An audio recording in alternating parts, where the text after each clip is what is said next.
کہ پھر کریڈٹ تو بنتا ہے نا کہ خان صاحب نے ان کی بھی آنکھیں کھول دیں. تو فرق کیا رہ گیا کہ کچھ عرصہ پہلے اداروں پر انگلیاں اٹھ رہی تھیں, ان پہ سوالات اٹھ رہے تھے, آج یہ عدلیہ پر انگلیاں اٹھا رہے ہیں. تو ون مین شو تو 75 سالوں سے اس ملک میں, اور اگر تھوڑا لائٹر موڈ میں بات کروں تو اتنے سارے لوگ ون مین شو پرفیوم بھی لگاتے ہوں گے. کیا پارٹی میں ون مین شو نہیں ہوتا؟ تو پوچھنا مجھے میرے 2-3 سوالات ہیں. پوچھنا یہ تھا کہ یہ ون مین شو کہ نہیں ہوگا, کیا یہ صرف عدلیہ کی حد تک ہوگا یا اس کا اطلاق باقی اداروں پر بھی ہوگا؟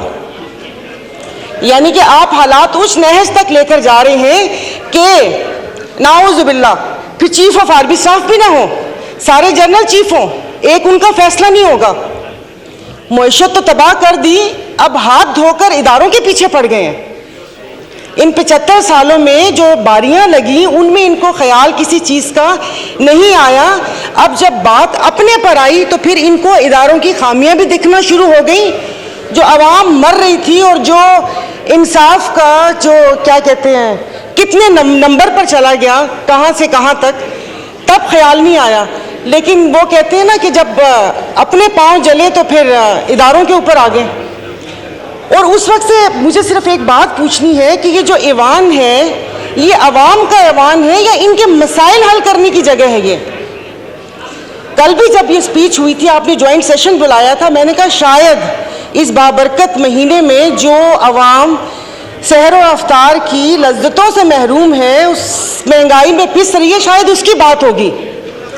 لیکن وہ لگ رہا ہے جیسے کوئی گھسی پٹی کیسٹ واپس سے لگا دی, اور مطلب جیسے ہم اس ملک کے شہری نہیں ہیں یا یادداشت کمزور ہے کہ جو ہمیں پتہ نہ ہو کہ یہاں پر توشہ خانہ کا تو ذکر ہوا لیکن ہار کا ذکر کرنا بھول گئے.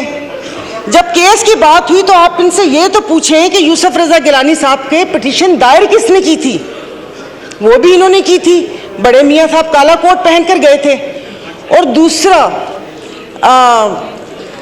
ہنسی بھی آ رہی تھی اور ترس بھی آ رہا تھا کہ انہوں نے ایک بات کی کہ اللہ پاک ہماری آسانیاں دور کرے. پیچھے بیٹھے ہوئے پٹواری نہیں سمجھیے گا, پنکھے, انہوں نے کہا آمین. سنا ہی نہیں کہ اللہ پاک آسانیاں دور کرے. اور دوسرا آپ نے صالح محمد کو بولا تشریف رکھیں, پی ایم صاحب بیٹھ گئے. تو کتنے معصوم ہیں. تو یہاں پر کوئی ایوان پہ عوام کی بات کرنی چاہیے. اسپیکر صاحب مطلب چیزیں ہاتھ سے جب پھسل جائیں گی تو پھر یہ نقصان پاکستان کا ہوگا. یہاں پر میرے یہ اس طرف بیٹھے والوں کو یہ خوف تھا جس کا وقتاً فوقتاً اظہار بھی کیا گیا کہ وہ آ گئے تو ان کو نہیں چھوڑیں گے. ادھر یہ خوف تھا کہ اگر میں عدالت چلا گیا تو یہ مجھے جیل چلا گیا تو یہ مجھے مار دیں گے. تو اس خوف میں تو غلط فیصلے ہوتے ہیں. بہت سال پہلے کہا تھا ہم ادھر تم ادھر, اور آج کہہ رہے ہیں یا ہم یا تم. یہ تو ان کے بقا کی جنگ ہے. اور اگر افواج یہ اسٹیبلشمنٹ کے لیے کہا تھا کہ 2018 میں ریگنگ کر کے ان کو لایا گیا, اسپیکر صاحب آپ کی توجہ جی, تو بقول ان کے کہ وہ مسلط کیا, تو پھر ہم اپنا لہو کن کے ہاتھوں پہ تلاش کریں؟ کن کے ہاتھوں میں اپنا لہو تلاش کریں؟ مطلب جو لانے والے تھے انہوں نے چھوڑ دیا ان کو. یعنی کہ وہ نیکسٹ ٹائم بھی وہ کوئی ایسی غلطی کریں اور اس ملک کے اوپر ایسی چیزیں مسلط ہوں تو انہوں نے چھوڑ دیا. تو میرے خیال میں کہ جو اگلی باری ہے وہ دوسرے ادارے کی ہے. اور باقی اگر یہاں سے وہاں گئے تو وہاں پر بھی ان کی ہی مدد شامل تھی. میں بول رہی ہوں. اور افسوس اس بات کا ہے کہ داغی پھلوں سے تو کوئی فروٹ چاٹ بھی نہیں بناتا, انہوں نے حکومت بنا دی. تو ان کی کسی بات کے اوپر کوئی بل کوئی چیز ہماری مخالفت ہے. میں اس چیز کو نہیں کروں گی, بھلے وہ کسی کی عزت و تکریم کا بل آئے یا یہ بل آئے. اور دوسری بات اسپیکر صاحب, یہاں پر اسمبلی ہی پوری نہیں ہے, آپ کی 228 کی اسٹرینتھ ہی نہیں ہے, تو قانون سازی کیسے ہوگی؟ اس کٹی پھٹی لٹی پھٹی اسمبلی سے آپ یہ قانون سازی کریں گے؟ تو باقی بس یہ کہ ایکسپنس بہت ساری چیزیں کرنے والی تھی جو نہیں ہوئی. یہ پورے کے پوری اسمبلی کو ایکسپنس کر دینا چاہیے جو یہاں پر بیٹھے ہوئے ہیں. تو میں اس کی مخالفت کرتی ہوں. میری پلیز پوری بات سن لیجیے گا. میں بہت دیر سے بیٹھی ہوئی تھی. یہ سب لوگ اپنی نیند پوری کر کے افطار کر کے آئے ہیں. ہم لوگ یہاں پر بیٹھے ہوئے تھے اپنی باری کا انتظار کرنے کے. خدا رہا کہ اس پہ نہ وہ کریں. اب ایک شعر بنتا ہے ڈسکے پہ, سنا دوں گی.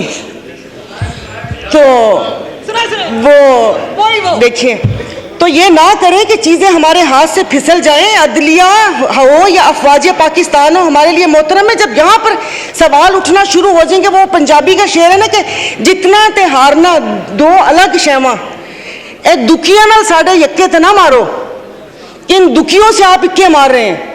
تو یہ جس طریقے سے یہاں پر بیٹھے نا, وہ ڈسکے کا بہت لمبا شعر ہے. ڈسکے والے ناراض ہو جائیں گے کہ جن کی فطرت میں ہو ڈسنا وہ ڈس کے رہتے ہیں. تو ڈسکے والے ناراض ہو گئے تھے. تو پلیز اسے کیا کہتے ہیں, یہ میں اپنی Muslim League Functional G D A کی طرف سے میں اس کو جو قانون سازی آپ کر رہے ہیں زور زبردستی کی گھپا گھٹالا 13 جماعتوں کے ساتھ, اس کو میں اپوز کرتی ہوں. اور خدارہ ملک کو اس نہج پر نہ لے کر جائیں جہاں پر سے واپسی ناممکن ہو. سوشل میڈیا پہ آپ نے اسرائیل کا حال دیکھ لیا ہوگا کہ یہاں پر خون و کشت کا بازار گرم نہ کریں. تو اچھی بات ہے کہ یہاں مٹھی بھر جماعتوں کے لیے آپ پورے ملک کا بیڑا غرق نہ کریں, اور کسی عوام کا بھی کچھ خیال کر کے اس کی بات کو کر لیں. اسحاق صاحب بیٹھے ہوئے جنہوں نے شربت بھی لوگوں کی پہنچ سے دور کر دیا, انہوں نے کوئی پوچھا بھی نہیں ہوگا کہ عوام کا کیا حال ہے کیا حال نہیں ہے.